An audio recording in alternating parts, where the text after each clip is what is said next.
Chères concitoyennes, chers concitoyens, mesdames, messieurs les journalistes, les résultats des élections législatives du 31 juillet 2022 ont révélé une évidence.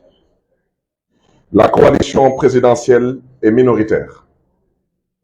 Pour la première fois dans l'histoire politique de notre pays, le président de la République n'obtient pas la majorité absolue à l'Assemblée nationale du Sénégal. Malgré les contorsions du ministère de l'Intérieur et de la Direction générale des élections, malgré les arguties juridiques du Conseil constitutionnel, malgré les manœuvres frauduleuses de Benno Bokk Yakaar qui ont entaché le scrutin, l'opposition a gagné les élections législatives du 31 juillet. C'est un fait incontestable et les incantations désespérées des tenants du pouvoir ne pourront rien y changer. Ces résultats sans précédent montrent que le peuple sénégalais a définitivement tourné le dos à M. Macky Sall et a rejeté les politiques funestes que son régime nous inflige depuis plus de 10 ans.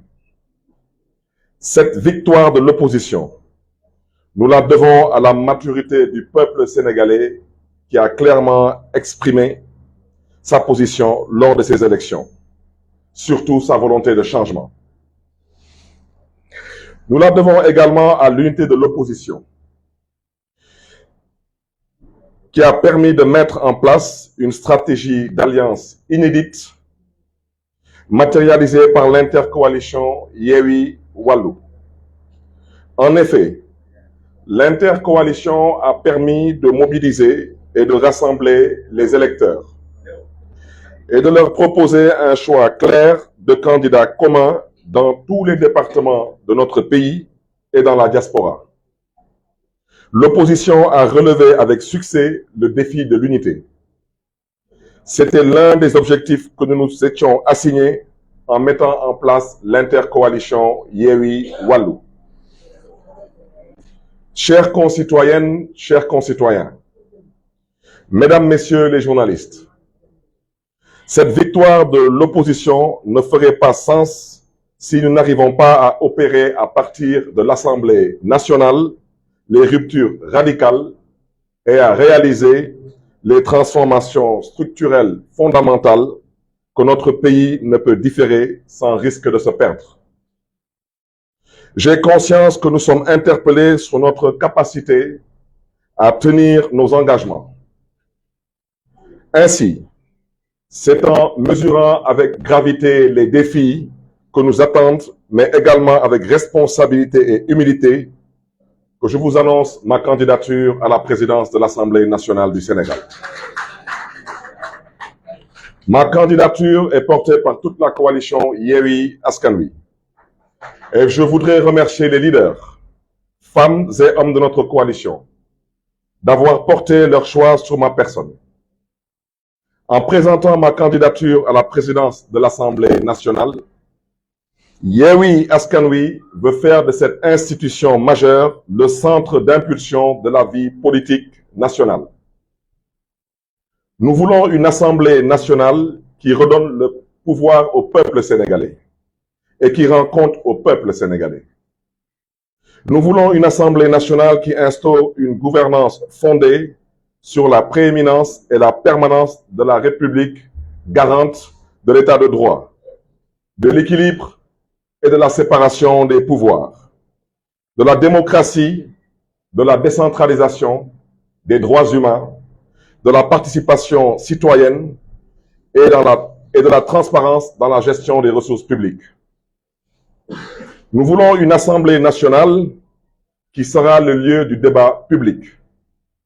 Une Assemblée pour débattre du sens à donner aux institutions de la République et pour leur donner la crédibilité que le peuple sénégalais est en droit d'attendre. Nous voulons également une Assemblée de combat. Une Assemblée pour se battre contre les injustices, contre la hausse des prix des denrées, produits et services de consommation courante, contre la délinquance de nos services publics, singulièrement l'école publique et l'hôpital public, contre l'instrumentalisation de la justice, contre les inondations et les tragédies qui en découlent, malgré des milliards engloutis par le pouvoir actuel dans les eaux de pluie, d'un mot, une assemblée pour remédier au déclin de notre pays. Nous voulons une assemblée pour se battre pour des politiques sociales qui valorisent le capital humain, par l'éducation, la formation et l'emploi, qui protègent par la santé et la sécurité, qui diffusent des solidarités pour les personnes vulnérables. Nous voulons une assemblée qui garantit une gestion transparente et rationnelle des ressources publiques dans l'intérêt de notre pays et qui assure une répartition équitable des recettes tirées de l'exploitation des ressources naturelles, de sorte à générer une incidence positive réelle sur le niveau de vie des Sénégalais et à en faire bénéficier les générations futures. Nous voulons une assemblée qui impulse des politiques économiques dynamiques, diversifiées et portée par le secteur productif national afin de produire une croissance inclusive, des richesses durables, de créer des emplois pérennes et de lutter efficacement contre la pauvreté. Dans le cadre d'une démocratie apaisée, qui renoue avec les vertus du dialogue et au moyen des mécanismes de collaboration entre le législatif et l'exécutif, nous adopterons des lois qui placeront les Sénégalaises et les Sénégalais au cœur des politiques publiques afin ensemble de relever les défis du temps présent et de construire un avenir de prospérité, de liberté, de justice et de solidarité. Je tends ma main à tous les députés de la présente législature et les invite à se rassembler autour de ma candidature et à porter avec moi l'ambition d'ouvrir sans délai une ère inédite en matière de gouvernance et de politique publique. Sénégalaises, Sénégalais, que Dieu vous garde et que Dieu vous bénisse. Je vous remercie de votre aimable attention.